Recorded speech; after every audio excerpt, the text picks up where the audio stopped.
The U.S. just hit another milestone nearly 8 months after the coronavirus pandemic started in the U.S. So, how did we get here? At the start of 2020, it seemed that the coronavirus might not have a big impact on American soil, but come January 21st, it did. Tonight, the CDC is confirming the first case in the U.S. of a new and deadly coronavirus. This is certainly not a moment for panic or high anxiety. It is a moment for vigilance. Soon after, cases start popping up across the country.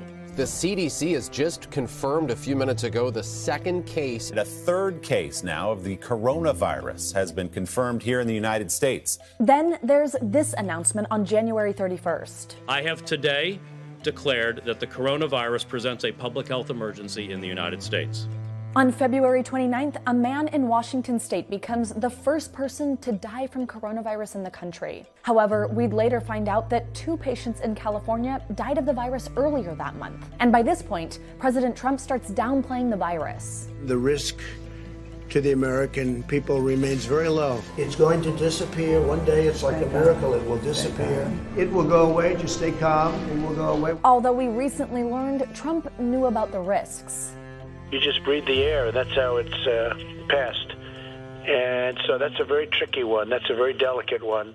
It's also more deadly than your strenuous flus. But by March 11th, things get worse. COVID-19 can be characterized as a pandemic. And on March 13th, today I am officially declaring a national emergency.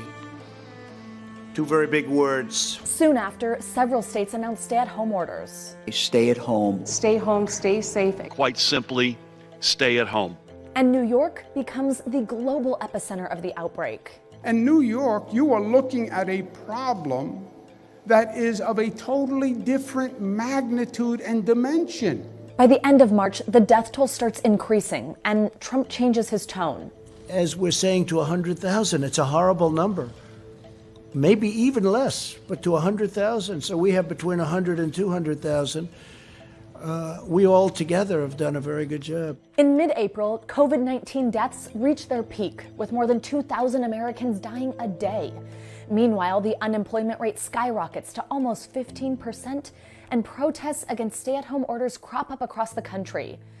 As we enter May, various governors ease up on coronavirus restrictions, and although it started to look like things might be getting better, summer started and many ignored safety guidelines. We're asking continuously for you all to be outside, to enjoy your Memorial Day weekend.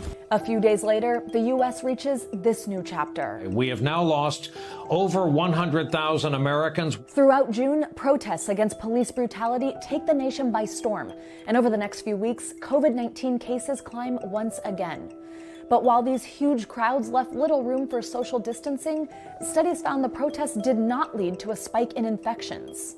Though indoor events are another story. For example, Oklahoma health officials say Trump's rally in Tulsa led to a statewide surge in cases. You are so lucky I'm president. That's all I can do. As the summer continues, hotspots emerge in states like Texas, Florida, Arizona. New daily cases soon rise to more than 70,000 a day, exceeding those in April, though that's partially due to an increase in testing. When you compare us to other countries, I don't think you can say we're doing great. And in August, schools and colleges begin welcoming back students, but some go virtual within weeks of reopening. I think they're rushing it. I really do. I think they're rushing it. I think we should just step back, breathe, take a time out, rethink this thing. Heading into the fall, the U.S. sees a slow decline in cases and deaths, but new daily deaths in the U.S. continue to hover at an average of around 1,000 a day. And while several vaccine trials continue to move forward, health officials warn we're still far off from things getting back to normal. If you're asking me when is it going to be generally available to the American public so we can begin to take advantage of vaccine to get back to our regular life, I think we're probably looking at late second quarter, third quarter, 2021. And with restrictions continuing to ease and flu season approaching, the concern of another wave in the United States still looms large.